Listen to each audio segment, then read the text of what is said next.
किसान साथियों, गेहूं की फसल में 60 दिन के बाद क्या आपको देखभाल करना चाहिए? कैसे आप गेहूं की बालियों में अच्छे दाने ले सकते हैं? कैसे आप गेहूं की बालियों में दाने की संख्या बढ़ा सकते हैं? आज की वीडियो में हम इसी विषय पे चर्चा करने वाले हैं। नमस्कार किसान साथियों, SRJ खेती चैनल पे आपका स्वागत है। अगर चैनल को सब्सक्राइब नहीं किया है तो सब्सक्राइब करिए, वीडियो को लाइक नहीं किया है तो लाइक करिए। तो चलिए ज़्यादा समय नहीं लेते हैं, जानते हैं 60 दिन के बाद हमें क्या क्या करना होता है। किसान साथियों, 60 दिन के बाद आपको गेहूं की फसल में मान लीजिए आपके पौधे में अभी गबोट अवस्था कुछ समय बाद आ जाएगी। तो इस अवस्था में यानी गबोट अवस्था की बात करें तो इस अवस्था में अगर आप कुछ खादों का इस्तेमाल खासकर कर देते हैं 60 दिन के बाद 65-70 दिन तक, या फिर अपने फसल के हिसाब से कुछ में जल्दी हो जाता है गबोट अवस्था तो कुछ में बाद में आता है, तो इस अवस्था में आप 2-3 खादों का इस्तेमाल, मतलब 2-3 खादों में से किसी एक खाद का इस्तेमाल आप अपने फसल के हिसाब से कर सकते हैं। आप इस समय DAP का स्प्रे भी कर सकते हैं। किसान साथियों, इस समय फास्फोरस के इस्तेमाल से आपके पौधे में बालियों का निर्माण और अच्छे से होता है। फास्फोरस बालियों तक भोजन पहुंचाने का काम करता है। इसके साथ साथ अगर आप यहाँ पे DAP का स्प्रे नहीं करना चाहते हैं तो आप NPK 12-61-0 का स्प्रे कर सकते हैं। इससे भी आपके पौधे में फास्फोरस की पूर्ति होने से अच्छे से बालियों का विकास होगा। तो DAP अगर आप डालते हैं तो 2 किलो डालना है। अगर आप NPK 12-61-0 डालते हैं तो 1 किलो से लेकर 1.5 किलो आपको डालना होता है।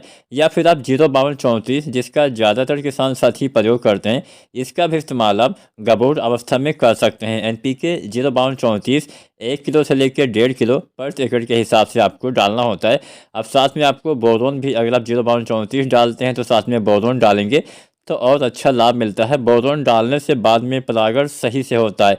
तो ये आप 2-3 खादों में से जो भी आपको आसान लगे, जो भी आप अपनाना चाहें, उसका इस्तेमाल किसान साथी कर सकते हैं।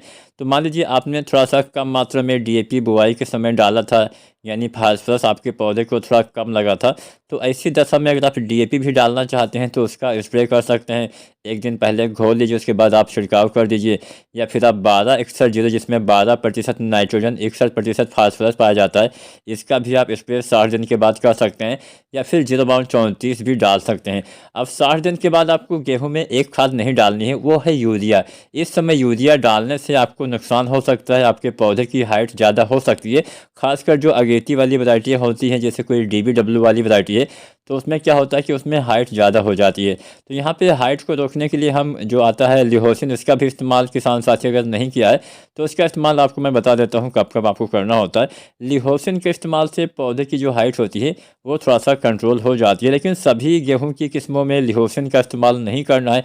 केवल उन्हीं वैरायटियों में लिहोसिन का इस्तेमाल करना है जिनकी बुआई आपने या तो अक्टूबर के अंतिम सप्ताह में कर दिया है या फिर नवंबर के प्रथम सप्ताह तक आपने बुआई कर दिया है। जो अगेती वाली वैरायटियाँ होती हैं, जैसे DBW वाली कोई वैरायटी है, DBW 187, 303, 222, या फिर कोई नई वैरायटी हो, तो इन वैरायटियों में खासकर जो अधिक पैदावार देने वाली किस्में होती हैं, इनकी लंबाई ज़्यादा होने की मुख्य वजह होती है क्योंकि इसमें हम ज़्यादा मात्रा में खादों का भी इस्तेमाल करते हैं ताकि हमें अधिक उपज मिल सके।